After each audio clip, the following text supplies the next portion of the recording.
Good afternoon, everybody, and welcome to another episode of our Gotham Reviews.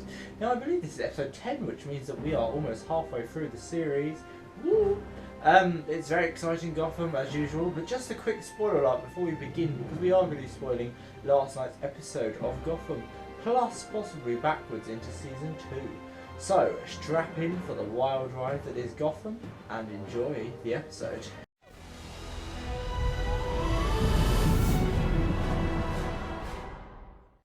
As I said, Gotham is getting really exciting now. We're getting towards mid-season, which means that we are probably due the climax of this storyline next week, which will be quite exciting because we have to change somehow from the rise of the villains to the wrath of the villains, which is episode 12 it starts off with wrath of the villains, so which means that Rise is coming to an end, which is quite exciting for many reasons.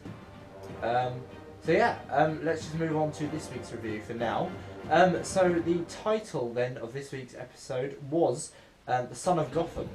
So Season 2, Episode 10, The Son of Gotham.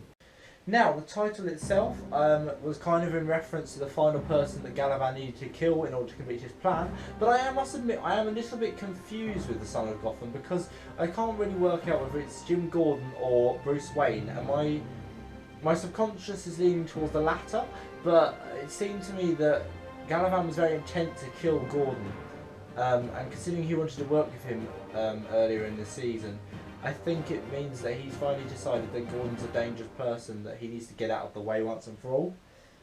I don't know. I'm sure we'll find out next week a bit more. So, Jim Gordon then we will start off with.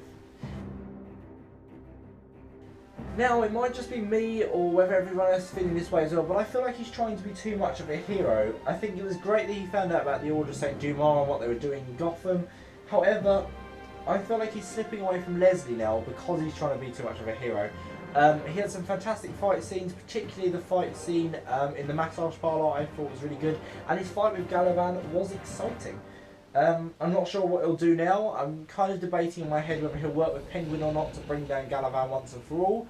If he does, that would be great because I'm starting to get a bit annoyed and angry with Galavan because I feel like Galavan's not really working to kind of the general consensus of the form that I think I wanted him to take as mayor. I feel like he is still I think he was our main villain last night, but I will kind of come on to that in a bit more detail in a bit. So Harvey Bullock then. It was great involvement this week from him.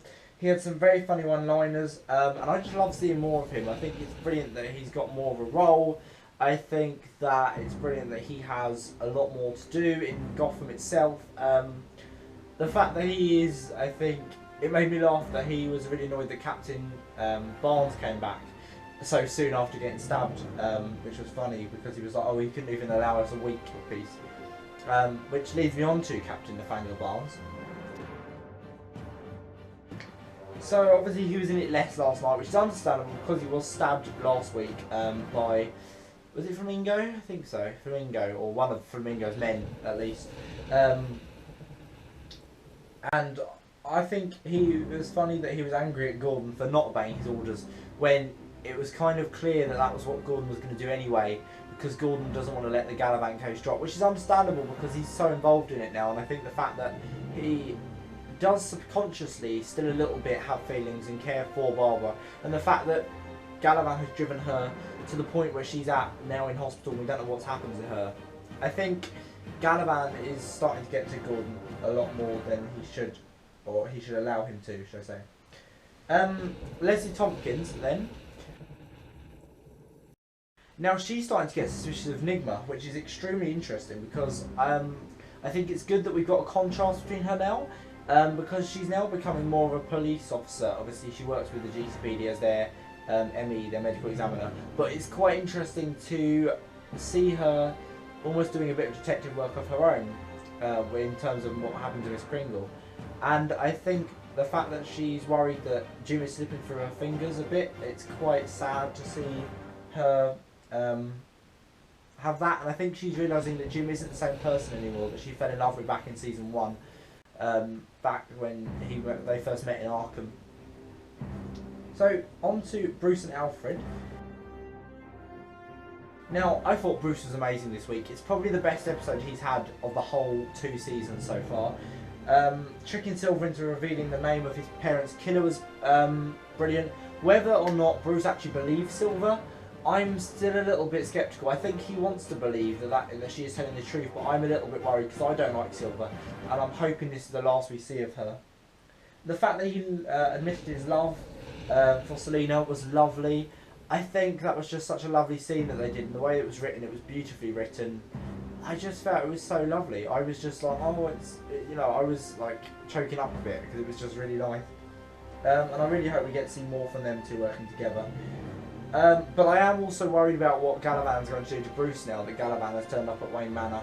It could be quite interesting to see next week what goes on. Now, Alfred confronted Tabitha, which I think was brilliantly well acted.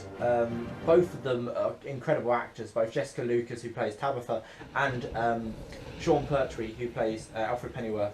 Both of them yesterday worked so hard on that fight scene. It was just incredibly well choreographed. And whether or not it was them or whether it was stunt doubles, I think both of them, either way, just worked really well. And the fact that he got stabbed again, I think it's quite problematic for Alfred, it seems. Gotham isn't going well for him. So on to our... Well, actually, I'm not going to call Selena a villain this week. I think Selena Kyle was more of a hero this week.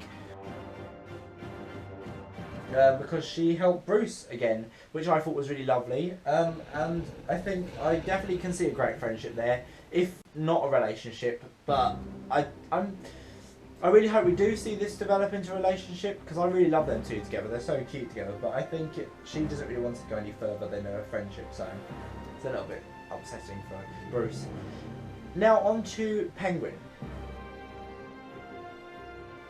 Now, he wasn't in it a lot this week, but he's definitely annoyed that Galavan's free, and it's so exciting. I think I'm so anticipating to see what's going to happen next. Whether he will actually go after Galavan with Jim Gordon, or whether he wants to just go after him on his own. So I think that'll be quite interesting to see what happens next week. Now, the Riddler.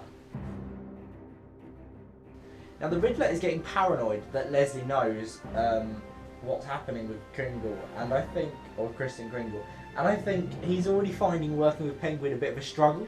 It's quite funny because I don't think he really kind of really knew what was going to actually happen with Penguin. I thought that the way that Enigma's reaction with Penguin is quite funny because it means that he's not really sure about what to do with him. On to the Order of St. Dumas now. So it's an interesting involvement from them, given that the Dumas are the people who were the Galavan's predecessors. And the murder ritual that they had was kind of their introduction to Gotham, and it's probably one of the darkest introductions of any kind of group or character we've had, other than, I think, Eduardo Flamingo last week, with the cannibalistic introduction. I think it's one of the darkest introductions we've had. And then finally onto the Galavans then. So, Theo,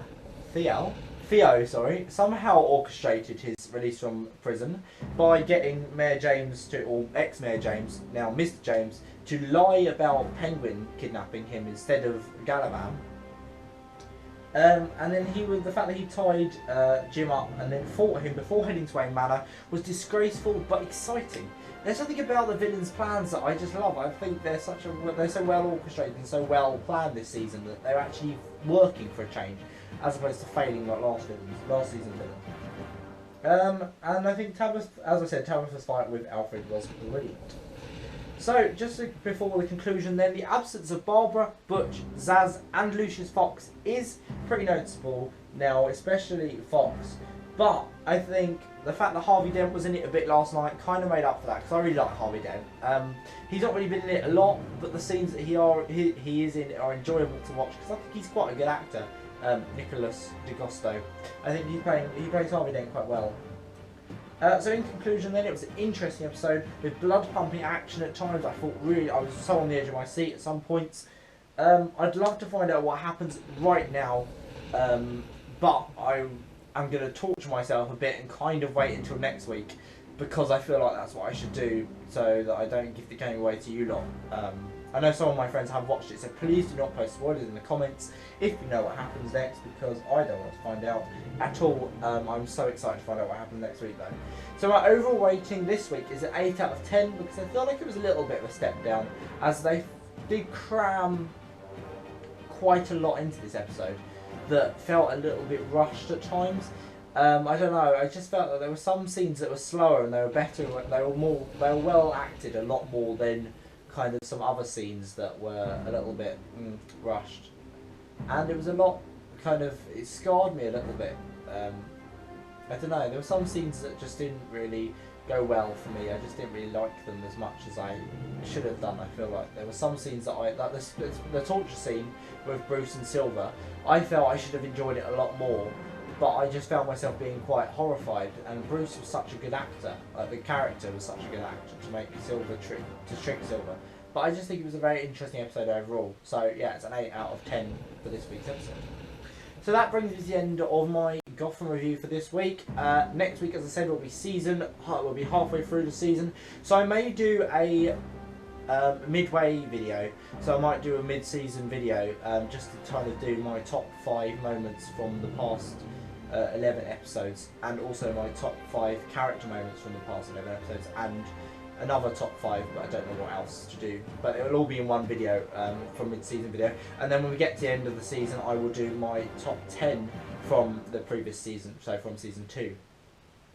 Actually, it might be my top 5. I might do my favourite episode as well, and my least favourite episode from the past 11 episodes. But that'll be next week, probably at some point. It'll be during the Easter holidays, actually, I might do it, because I'll have the week off. So yeah, I can do it during the Easter holidays.